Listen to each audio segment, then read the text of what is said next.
चर्चा होती है, किसी प्रसिद्धि उनके बारे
नाम के अंग में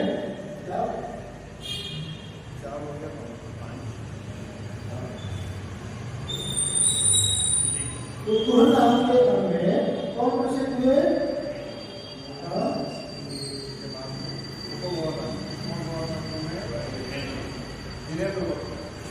इन्हें भक्त से और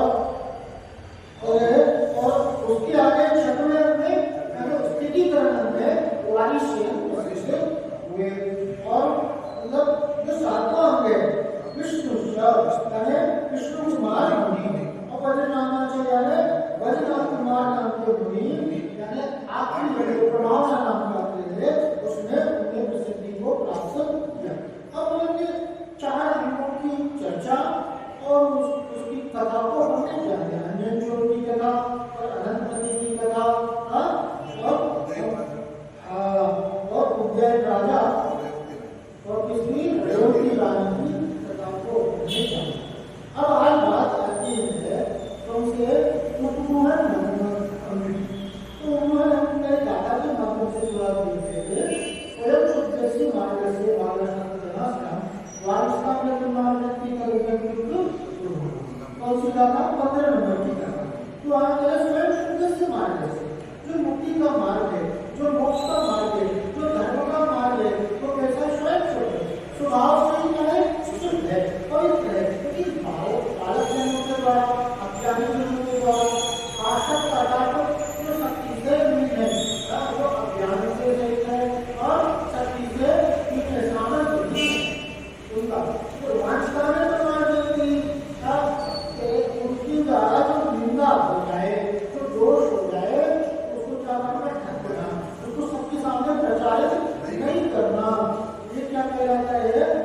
उनका परिमार्जन करना अर्थात उपमोहन नाम का अंग है। इस उपमोहन अंग में जिनेंद्र भक्त की प्रसिद्धि है। यहाँ पर उनकी कथा को अपन जानते हैं कि जिनेंद्र भक्त श्रेष्ठ थे और वो सौराष्ट्र देश के पाटलिपुत्र नगर में रहते थे। अब क्या हुआ कि उनका जो चैत्यालय था, उनका जो मंदिर था, घर में मंदिर था, भगवान पार्श्वनाथ की प्रतिमा थी। अब उसके ऊपर क्या कि छत्र था और छत्र में क्या वैडूर मणि लगा। वैडूर मणि बहुत कीमती होता है, बहुत। अब क्या हुआ कि जो चोर थे उनकी दृष्टि हुई कि ये वैडूर मणि को चुराया जाए। तो एक में से चोर कहता है कि मैं तो बड़े आसानी से लेकर जा सकता हूँ, मैं बड़े आसानी से उस वैडूर मणि को ले आ सकता हूँ। तो वो उस लक्ष्य से क्या हुआ, जाते वो क्षुल्लक का वेश धारण करते, क्षुल्लक जाते तब क्षुल्लक के वेश को धारण करके अब थोड़ा ज्ञान अध्ययन भी करता है। ज्ञान अध्ययन करके और चलता है जिनेंद्र सेठ के पास में उसके ग्राम में उसके स्थान पर जाता है और वहां पर जाकर के बहुत अच्छा मतलब ऐसा संयम का पालन करना, नियम से आहार को ग्रहण करना, चर्या बहुत अच्छी दिखाना और खूब अच्छा ज्ञान था। तो अच्छा प्रवचन वगैरह भी करता था सब पूरा। अब वहां पर खूब प्रभाव होने लगे, लोग जुड़ने लगे, मंदिर आते थे उसके कारण।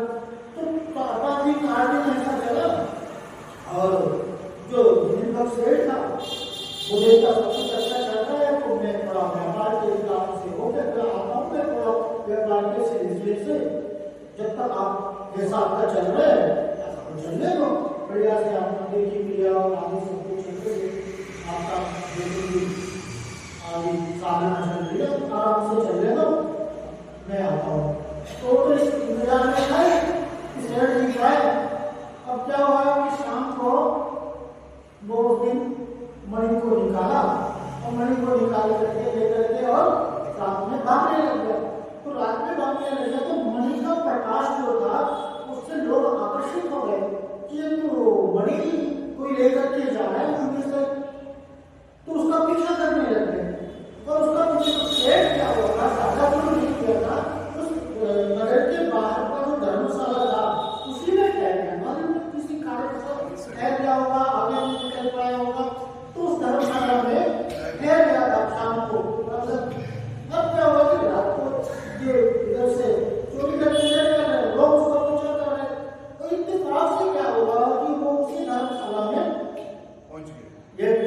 की बेचनी जो थे जो पहुंच गया और पहुंच गया और इसी के कमरे में इसका कमरा खुला हुआ था, सेठ के कमरे में घुसा और उसके पीछे है सब लोग आ गए। तो सेठ ने देख लिया इसके हाथ में क्या है, वो घड़ी इसके हाथ में है और लोग उसकी बात समझने में देर लगी है और वो क्या करने लगे, मारो मारो मारो। तो सेठ क्या कहता है, क्यों मारते हो उसको? जिनेंद्र सेठ क्या कहते हैं, क्यों मारते हो इसको? अरे ये मणि को मैंने ही बुलाया था, इसके बाद मैंने बोला था कि मणि को लेकर आओ, मुझे कुछ काम था इस संबंध में, मैंने बुलाया था। इसको बाद में तो लोग सोचे सही बात है, नहीं सेठ जी ने बुलाया है तो कोई बात ही नहीं है, तो वो सब चले गए वहां से। और उसके जाने के बाद में सब लोगों के जाने के बाद में फिर क्या करते हैं, उसको समझते हैं देखो तुमने इस देश को कलंकित किया है, तुमने इस देश को क्या किया, कलंकित किया। इस देश में रह करके तुम्हारे लिए ये कार्य करने योग्य नहीं है, तुमने जो ये कार्य किया ये अच्छा नहीं किया तुमने, तो उसको बड़ी गिलानी होगी, उसको क्या वो छोटा के देश में जो बात हुआ उसको बड़ी गिलानी हुई और वो गिलानी के बाद क्या हुआ कि वास्तव में वो तिलक बन गया। तिलक मतलब दीक्षा को धारण करके और आगे जाते थे, अपना कल्याण किया। लेकिन हमने यहाँ पर क्या देखा कि इस सफाई से जिनेंद्र सेठ ने उसके द्वारा किए गए दोष को छिपाया, अन्यथा लोगों में वो बात खुल करके आ जाती तो फिर कौन साधु निष्ठा को विश्वास करता। अरे एक आदमी गलती करे तो उससे क्या धर्म पर उसका आंचल रहना चाहिए। इस प्रकार से यहाँ उपसुमन अंत का बहुत अच्छा एक उदाहरण जिनेंद्र सेठ के माध्यम से अपन ने देखा। अब आगे का जो अंग है वो कौन सा है, स्थितीकरण नाम का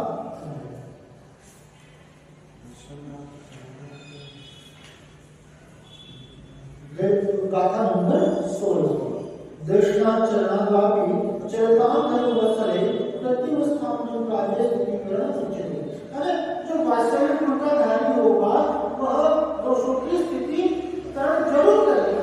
और स्थिति करने के लिए धर्मवत्सले, जो धर्म में रुचि रखने वाले हैं, धर्म के प्रेमी जन हैं, धर्म में जो आस्था रखते हैं, जो धर्मी जन हैं, दर्शनाचरण सम्यक दर्शन से अथवा चरणा सम्यक चारित्र से संयम से दर्शन से अपनी चलता विचलित हुए पुरुषों का प्रतिवस्थापन किसी से पहले की तरह फिर से पहले की तरह स्थिर करने, वापिस क्या करना, उन्हें मार्ग में स्थापित करना। कोई मार्ग से विचलित हो गया है, कोई गलत रास्ते में जा रहा है, कोई गलत आचरण कर रहा है, या फिर सम्यक दर्शन से भ्रष्ट हो गया, उसे वापिस सम्यक दर्शन में स्थिर करना, उसे वापिस सम्यक चारित्र में स्थिर करना, ये क्या है, स्थितीकरण आना। और इसमें वारिश नाम के मुनि प्रसिद्ध हुए, उनकी कथा इस प्रकार है कि वारिश मुनि एक देश में, एक राज्य में, एक नगर में क्या हुआ, उनका आना हुआ और इत्तेफाक से क्या हुआ कि उनका मित्र थे पुष्पदान, उन्हीं के घर में उनका आहार चल गया। और पुष्पदान जो मित्र थे बड़े खुश हुए, आज मेरा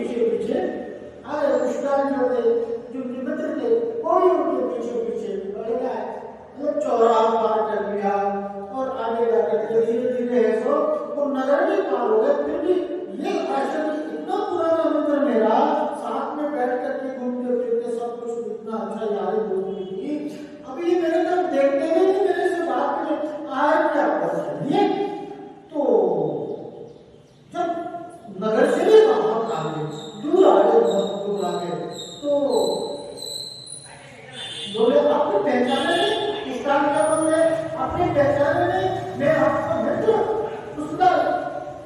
बोले पहचान तो आपको ठीक है, लेकिन तुम्हें मुनि दीक्षा लेनी है क्या? तुम यहाँ तक आए मेरे साथ में, तो दीक्षा वगैरह लेनी है क्या?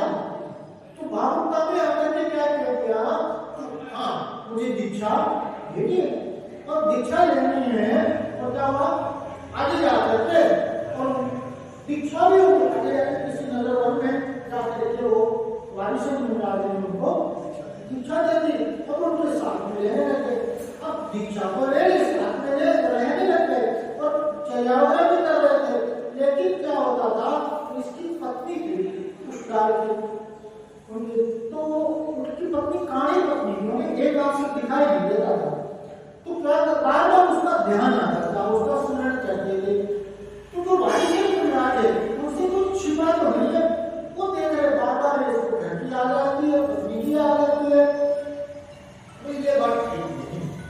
तो क्या किया कि इन्होंने क्या किया कि घर पर देखो संदेशा भेजा, घर पर अपने घर पर वारिशन महाराज तो क्या अपने घर पर संदेशा भिजवाया कि मैं आ रहा हूँ। और पुष्कर महाराज को लेकर के क्या किया, कोई किसी नगर की ओर विहार करके माँ सोचती है कि इतने समय की तपस्या के बाद आप घर को आ रहे वारिशन,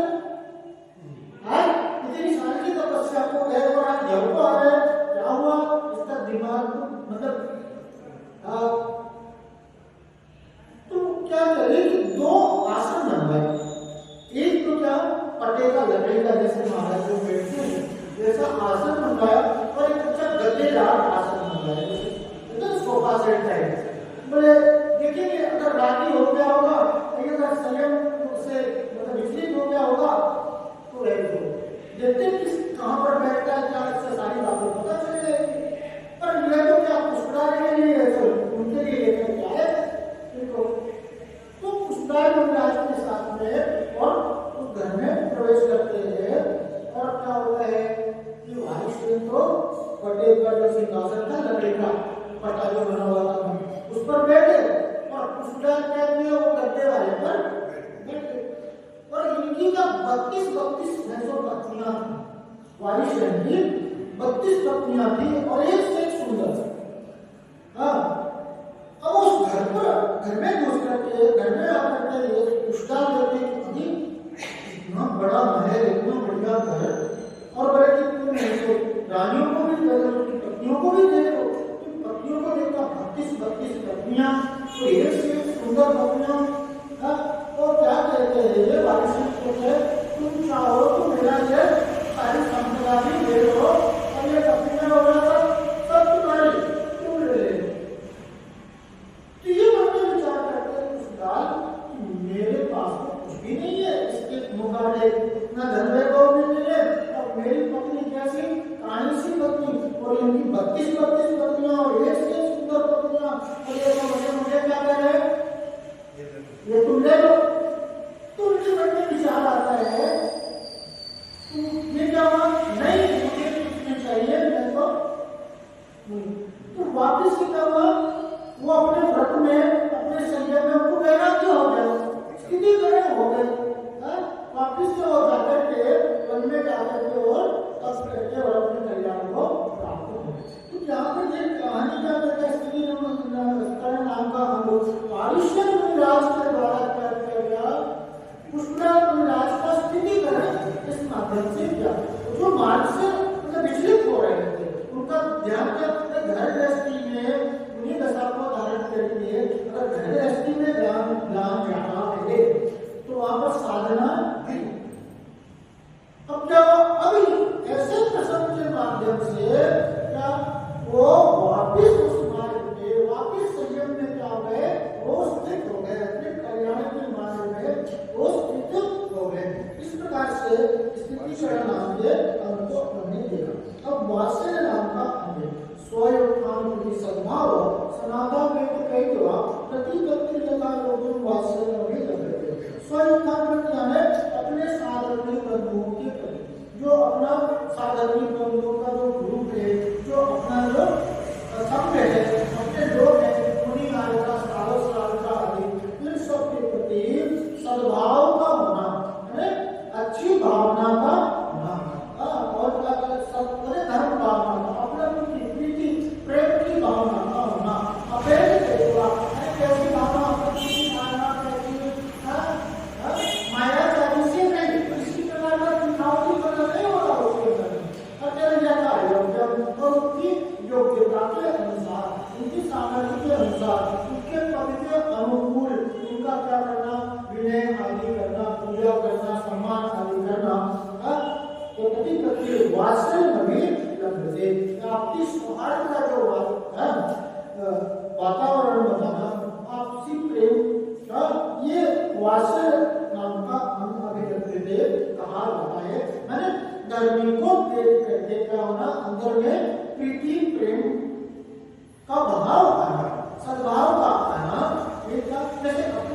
प्रभाव से आलोक जाता है। तो इस अंग में क्या अपन ने देखा कि कौन विष्णु कुमार। तो अभी 2 दिन पहले तो अपन ने कुछ दिन पहले रक्षाबंधन पर्व है, तो रक्षाबंधन पर्व के पसंद में अपने विष्णु कुमार जी को कथा देखी, उसमें से आप देख लेना चाह रहे हैं, हमें नहीं है उस बारे में चर्चा नहीं करते हैं। अब आगे का आखिरी अंक कौन सा है? प्रभावना नाम का अंग है, जो गाना नंबर 18। अज्ञानतिर्व्याप्ति मपाकृत्य कार्यम जिन शासन महात्मन प्रकाश स्यात् पुमाः। क्या अज्ञानतिर्व्याप्ति है, अज्ञान रूपी अंधकार के विस्तार को अपाकृत्यता को दूर करना। जो मौका अंधकार है, जो अज्ञानता है, उसे क्या करना? दूर करना। यथार्थम इस प्रकार से जैसे जैसे जिस किसी भी प्रकार तन से, मन से, धन से, अपनी शक्ति से, सामर्थ्य से, योग्यता से, जिस प्रकार भी हो सके, जिन शासन महात्मा, जिन शासन के देव के द्वारा बताए गए शासन चाहे धर्म के महत्व को, की महिमा को, धर्म की महिमा को प्रकट करना, लोगों के लिए प्रचारित करना, प्रसारित करना, उनको धर्म में लगाना, उनके लिए धर्म के प्रति आकर्षण पैदा करना, उनको धर्म से जोड़ना, यह क्या कहलाता है? प्रभावना नाम का अंग है। और इसके पीछे जो कथा है वो वज्र कुमार मुनि की कथा आती है। और क्या यहाँ पर कि मथुरा नगरी थी और मथुरा नगरी के राजा थे, 2 राजा थे, वहां पर 2 राजा थे, एक गुप्तदासी और एक उर्मिला। तो उर्मिला रानी जो थी वो तो जैन धर्म को मानने वाली थी, और गुप्तदासी थी वो बौद्ध धर्म को मानने वाली थी। तो वो जो बौद्ध गुप्तदासी थी वो क्या कहती है कि अष्टांगिका में जो उर्मिला रानी जिन धर्म और वहां पर रथ निकलता था, मतलब देखिए ना, रथ यात्रा जुलूस निकलती है, फिर अगर प्रोसेशन निकालते हैं, उस प्रकार का बहुत बढ़िया रथ निकलता था। अब क्या हुआ कि ये जो गुप्तदासी थी, ये राजा उसको नया मतलब लेकर के आया था। ये गुप्तदासी क्या कहती है कि पहले रथ किसका निकलेगा? बुद्ध का रथ निकलेगा। उर्मिला तो इस बात से उर्मिला रानी बहुत चिंतित थी। अब क्या हुआ? वज्र कुमार मुनिदास थे, उनकी शरण में थे, अपनी ये व्यथा को लेकर के कि ऐसी ऐसी स्थिति बन रही है, और वो उर्मिला का गुप्तदासी जो है वो बुद्ध का रथ आगे निकलेगा, ऐसा होना। लेकिन हमारे जैन देव का रथ, हमारा रथ पहले निकलना चाहिए, गाँव को निकलना चाहिए, ऐसा तो वहां पर बात ही कर रही थी। तो वहां पर उनके दर्शन करने के लिए, उसके वज्र कुमार मुनि के दर्शन के लिए दिवाकर राजा अपने विद्याधर मित्रों के साथ, विद्याधर देव होते तो मित्रों के साथ आया, और वहां पर क्या हुआ? इस बारे में चर्चा हुई। तो फिर वो दिवाकर राजा और वो विद्याधर कहते बहुत धूमधाम से यात्रा निकलेगी, और उन्होंने क्या किया कि वो खूब है सो उसके लिए उत्सर्ग आचरण करके और उसको ये करके गुप्तदासी के लिए ये उसे मनाया कि अगर बुद्ध का रथ निकला तो बहुत अनिष्ट हो जाए। इस प्रकार से उसे मना करके, और क्या हुआ?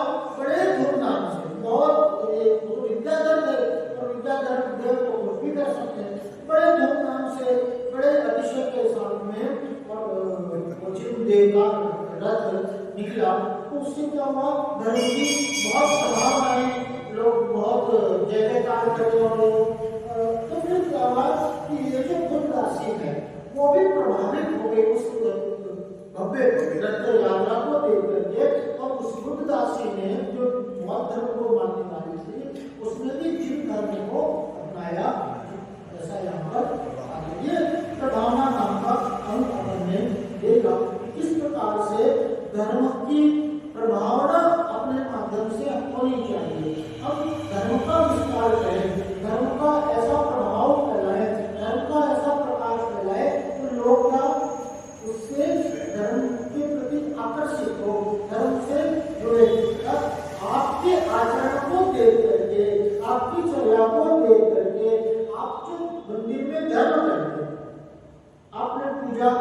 आदि की क्रिया, तो उससे लोगों को क्या करना चाहिए? अरे वाह, आप पूजा करते हो, आप अभिषेक करते हो, आप आराधना करते हो, आपके परिणामों को देख करके लोगों को भी क्या उत्सुकता होती है? हम भी कल से मंदिर आएंगे, हम भी कल से आपके साथ अभिषेक करेंगे, हम भी कल से आपके साथ पूजन करेंगे, हम भी कल से आपके साथ स्वागत करेंगे। ऐसा वातावरण को बनाना कि ऐसे लोग क्या धर्म से जुड़े। इस प्रकार से हमारे लिए यथाशक्ति धन आने के माध्यम से कैसा भी आपके अंदर योग्यता है, धन जैसा तो नहीं रहेगा। आपका धन आपके पास में तो आप भोग पाओगे क्या? नहीं भोग पाओगे, जो रखा हो रखा है। लेकिन यही धन अगर धर्म में लग जाए, उससे जिन धर्म की भावना भी यदि आपका धन लगे और क्या वो धन आपके पुण्य का कारण है, और वो पुण्य इस जन्म में भी सुखाई और अगले जन्म में भी सुखाई। तो क्या करना? धर्म में ही अपना सारा शक्ति सामर्थ्य को लगाना, धर्म का विस्तार करना। अभी पंचम काल में प्रभावना ही हो सकता है। अगर धर्म चाहेगा तो अच्छी रीति से धर्म का आचरण हो पाए, यह बहुत दुर्लभ है। लेकिन आप चाहो तो धर्म की प्रभावना जरूर है, इसमें कहीं कोई रुकावट नहीं है, इसमें किसी प्रकार की बाधा नहीं है। इस प्रकार से अपने 8 अंगों के स्वरूप को देखा और उसके पीछे की कथा को देखा। सीमा है भगवान की भगवान पार्श्वनाथ भगवान की शांतिनाथ भगवान की महादेव भगवान की ओमकेश्वर बाहुबली भगवान की 24 तीर्थंकर भगवंतों की आचार्य श्री कुंभदेव की आचार्य श्री समुद्रवती स्वामी की आचार्य श्री देवानंद जी महाराज की मंगलदेव श्री जयदेव जी महाराज की समस्त आचार्यों की